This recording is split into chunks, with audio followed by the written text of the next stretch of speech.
ngiyabingelela abazalwane egameni lenkosi uJesu.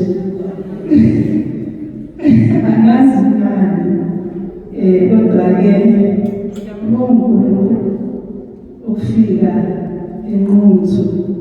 uNkulunkulu muhle wethembekile. Enhlizweni yami khona lokho nje ukuthi uyinhlanhla nje ukwazana nomhlobo wethu ongasideli, ongasilahli.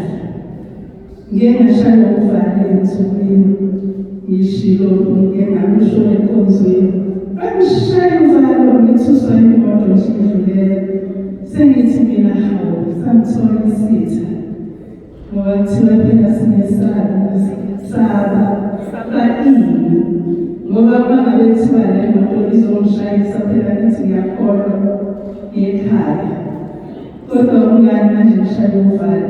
Izinto ey'njalo abazalwane sisenza ukuthi noma imizimba ikhathele sivuke siphume sizothusha uJesu inkosi ukuze singabi nalo uvalo uma sekufika isikhathi sokuhamba, ngoba siyazi ukuthi siyaphi Jesu Kristu inkosi.